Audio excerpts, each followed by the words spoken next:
Jadi untuk membiayai hidup itu saya ikut oples, ngeneh. Ngomongnya ratusan miliaran, tapi kopinya kopi pacong aja.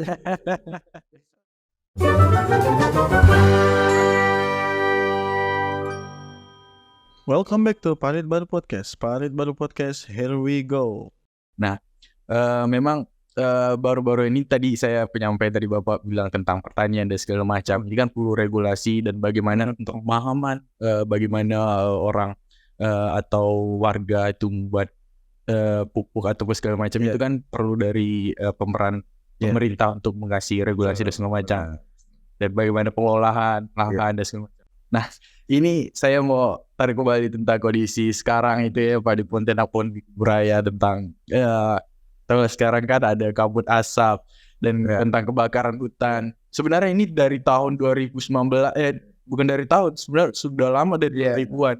2019 itu Pak lumayan Bahkan dari parah ya. Ya. Jadi gimana tanggapan Bapak untuk menangani ini? Ya, jadi ini kalau kabut asap ini memang gampang-gampang susah ya. Karena ini berkaitan dengan alam. Nah, faktor utamanya itu adalah musim. Nah, kalau sudah memasuki musim panas, kemarau, itu memang faktor alam sangat mendukung. Nah, dalam terjadinya kebakaran hutan yang mengakibatkan keluarnya asap, ini kan ada dua faktor ini. Bisa jadi unsur kesengajaan, bisa jadi unsur ketidaksengajaan. Nah, namun yang paling penting hari ini adalah antisipasi.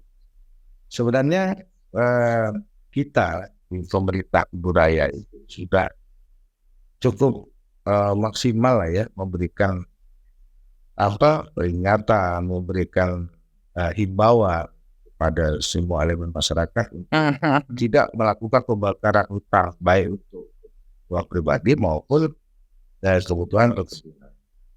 Nah, tapi dengan puas budaya ya, lebih besar ya. Kan nggak mungkin setiap hari merosot kami kita atau masyarakat kita.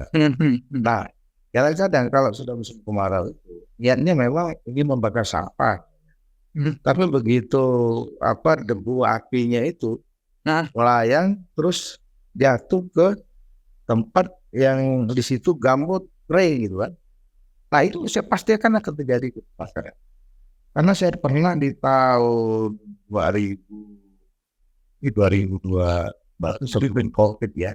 Iya, 2019. Iya, 2019 itu lumayan parah juga. Pernah saya berjibaku dengan kan direkam jejak digital saya, itu betul-betul saya masuk hutan. Dan bukan, mohon maaf, itu bukan karena pencitraan, bukan. Tapi saya pikir kalau bukan kita yang peduli, apalagi kan itu memang aneh, begitu di gambut itu kita siram. Kalau tidak betul-betul airnya itu membanjiri, hanya asap kita tinggalkan, lebaran hidup lagi di bawah ya Pak. Iya, karena dia kayak model apa ya, kalau udah kering begitu kayak rongga-rongga ya, itu susah artinya. Dan itu kalau hanya siramnya nanggung, itu yang muncul hanya kabut asapnya. Nanti kita tinggalkan 1 jam kemudian hidup lagi. Nah, itu salah satu kondisi. Nah, namun kita bersyukur ya kayak beberapa waktu yang lalu. Karena sempat khawatir sempat saya minta itu kepada daerah untuk melakukan libur anak-anak sekolah itu karena sangat berbahaya bagi mereka. Tapi alhamdulillah tadi malam itu kan sudah cukup lebat lah ya hujan. Ya paling tidak kalau kita lihat hari ini cerah lah langit. Alhamdulillah karena hujan kemarin ya Pak. Oke, mungkin itu perihal tentang bagaimana kondisi pada umumnya di warga Buraya maupun di Pontianak. Sama ada satu topik yang memang masih saya ngomong-ngomong nih kopi. Boleh Pak, boleh. Silih. Ini sampai Pak. Air enak itu. Tadi kan saya lihat ya kawan ngaduk kopi. Aku cakap. Cari ya. Minum Pak, silakan Pak. Minum Pak. Aduh, Kopi Jaya Asih. Jaya Asin. Oke. Siap. Baik Pak, balik ke topik. Ini saya memang waktu itu memang ada dinamika ataupun berapa baca berita tentang wacana Kades 9 tahun ini kan Pak.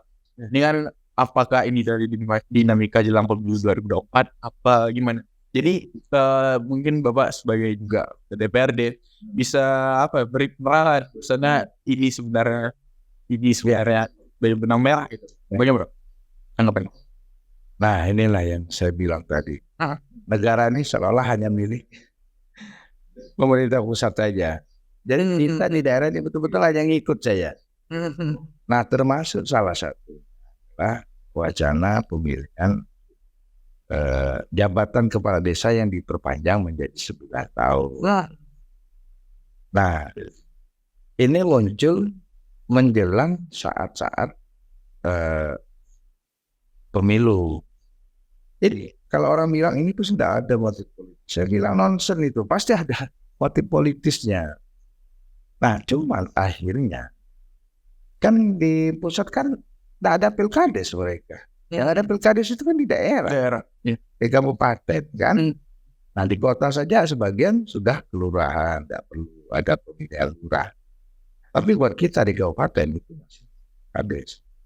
Nah, begitu statement itu muncul, nah kan kalau namanya produk hukum kan bukan hanya wacana. Nah, proses produk hukum itu dari pusat, kemudian bahwa mereka mewacanakan, mereka panjang masuk ke sidang komisi-komisi, kemudian mereka bentuk pansusnya atau cukup dipanja atau mereka nanti bawa di paripurna. Nah, dari paripurna itulah baru memutuskan bahwa semua fraksi di DPR RI itu setuju terhadap perpanjangan Kades dari 6 menjadi 9. Nah, sebenarnya orang tidak tahu juga kalau bicara tahunnya kan lebih kurang sebenarnya. Kalau kemarin 6 tahun tapi 3 periode. Sekarang 9 tahun tapi 2 periode, kan sama-sama 18 tahun. Cuman memang ada sisi positifnya kalau itu 9 tahun. Kisruh di bawah ini akan cepat mereda. Karena kan kadang-kadang kalau udah milih ini kan ponaan sama pamannya bisa nggak teguran karena beda dukungan. Udah tiba-tiba belum selesai persoalan itu udah mau pilkades lagi kan. Nah, jadi kalau 9 tahun itu udah lama gitu kan, sempatlah konsolidasi di bawah ini bagus. Cuman persoalannya selama pemerintah belum meresmikan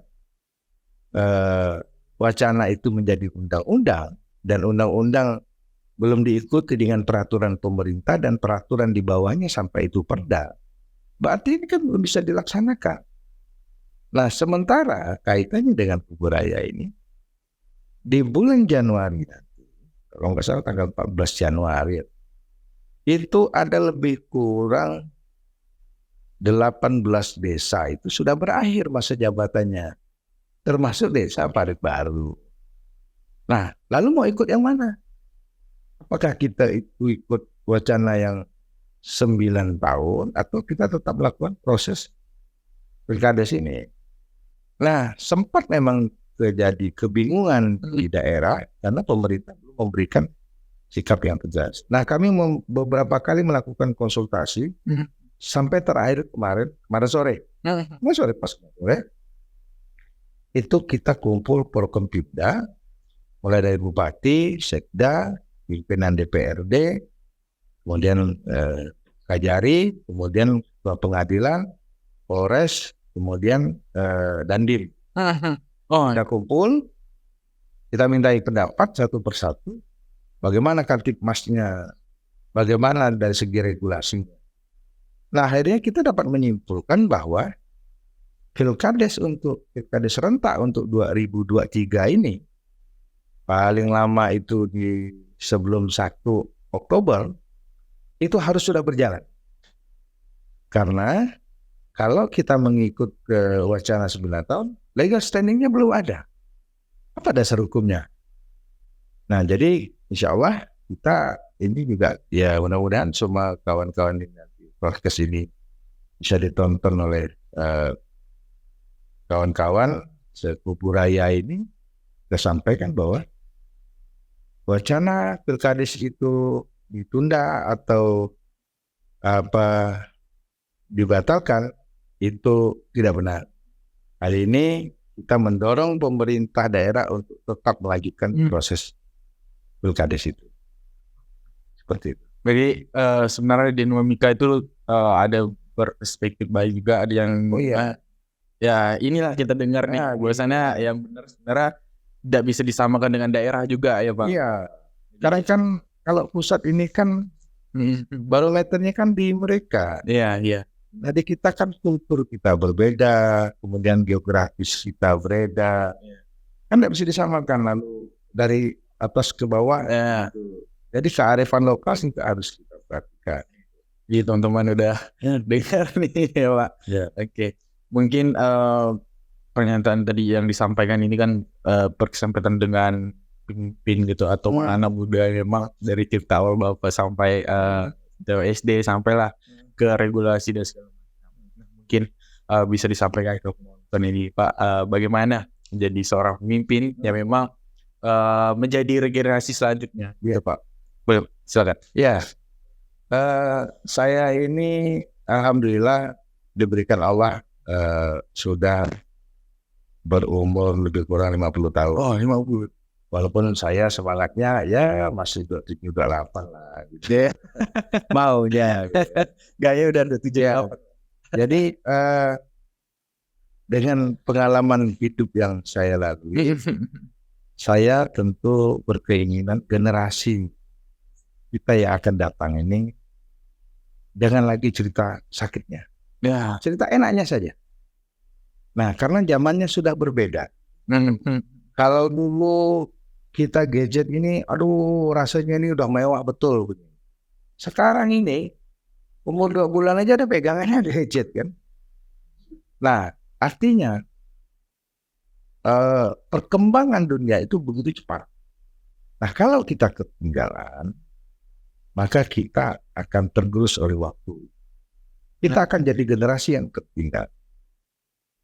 Namun teknologi juga tidak seluruhnya itu memberi nilai positif. Pasti ada juga nilai negatif.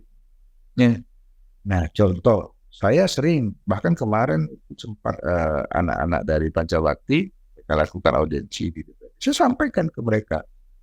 Saya tanya mereka satu persatu, kamu masuk fakultas kehutanan apa motivasinya? Karena generasi hari ini harus mampu memberikan motivasi ke mereka bahwa persaingan ke depan itu jauh lebih berat dan jauh lebih sulit. Nah, karena kompetisinya yang begitu kuat. Maka manfaatkan waktu, manfaatkan teknologi, manfaatkan ilmu pengetahuan yang sudah tidak terbendung lagi untuk kita masuk bisa di dalamnya. Dan mohon maaf, jangan hanya kita berpikir bahwa saya pengen jadi pegawai. Sudah ke zamannya lagi. Hari ini pemerintah sudah menutup keran itu. Karena untuk pegawai negeri saja itu sekarang pakai P3K ya. Pakai kontrak 5 tahun, 1 tahun evaluasi. Nah, bagaimana jiwa entrepreneur ini muncul? Apa saja? Ya, di YouTuber kah? Atau kita forecast kah? Atau kita belanja online kah? Promosi online kah? Semuanya bisa mainkan. Nah, kedua, kita sumber daya alam kita masih besar. Nah, tinggal memang perlu peran pemerintah. Anak-anak muda bagaimana kita dorong mereka mencintai. Bagaimana sih kami pengen jadi petani? Itu kan bukan petani yang harus. Nah, artinya bagaimana kami petani tapi naiknya traktor gitu kan? Yang hasilnya kalau kemarin bisa 1 ton, kalau kalian pakai ini bisa 5 ton. Nah, ini juga kita harus pikirkan. Jadi mereka, kalau kita lihat di luar itu, taninya keren-keren, pakai lepis, pakai mobilnya bisa Mercy. Petani mereka. Kalau petani kita kan identik bacol. Nah, stigma itu yang harus berani kita terobos. Nah, dengan memanfaatkan teknologi. Makanya kalau saya senang sekali anak-anak muda yang punya kreativitas, tinggal mengarahkan saja. Karena suka tidak suka, generasi hari ini harus berganti. Siapa penerusnya? Mereka. Ya. Nah, makanya saya sering mengumpulkan di warung kopi. Boleh, nggak dilarang itu. Tapi kalau udah paling besok dia lagi, malah kok masih dia lagi kan? Jadi apa yang mau dibuat gitu kan? Nah, harus beranilah kita berubah. Berarti menarik nih buat motivasi lah buat teman-teman yang masih regenerasi selanjutnya antara 20 sampai 23 tahun ataupun sampai 30 tahun gitu ya Pak. Yang memang masih mencari jati diri atau memang ya mencari pengalaman dan segala macam. Jadi memang harus pandai-pandai melihat peluang, dan juga kita juga ada di teknologi dan segala macam. Kita harus menyesuaikan. Dan juga menjadi regenerasi yang lebih baik lagi. Ya Pak, terima kasih Pak atas kehadirannya, motivasinya dan segala macam. Dan ini mungkin bisa kedua kalinya nanti ya Pak. Menarik sekali. Tema yang berbeda dan momen yang berbeda. Siap, aman Pak. Saya pengen closing statement lah ya. Boleh. Jadi saya cukup dengan pantun saja. Ini kan kita sudah masuk ke masa-masanya tahapan pemilu. Iya, benar. Kan kita untuk menentukan pilihan, menentukan sikap kita. Saya yang mengajak kita jangan sampai golput, gunakan hak pilih, karena anak muda ini kadang-kadang setengah tidak peduli. Nah, hari ini salah. Kalau kita mau menentukan masa depan kita, kalau kita pengen menempatkan demografi, kita harus berani mengambil sikap menentukan pilihan. Nah, untuk menentukan pilihan ini saya cukup dengan pantun saya. Belajar membatik di dalam tenda, menyelesaikan tugas dari sekolah. Pandangan politik kita boleh beda, jangan sampai kita terpecah belah. Satu lagi. Banyak ini disiapin kita. Karena tadi ditepukin, saya tambah kan? Nih, satunya lagi. Pergi ke hulu, sebentar. Langsung nih Pak. Karena itu kayak apa ya?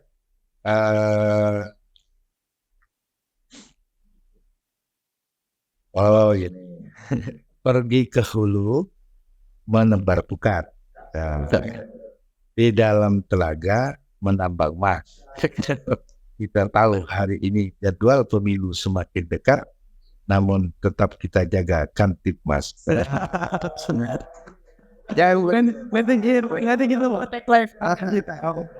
Oke, baik Pak. Sebagai pengunjung, terima kasih Pak sekali lagi untuk Pak Suarso atas kalian dan segala macam motivasi, dan juga ini menghadapi pemilu ini kan jangan sampai pecah belah. Dan terima kasih kembali lagi Pak, dan see you in next video.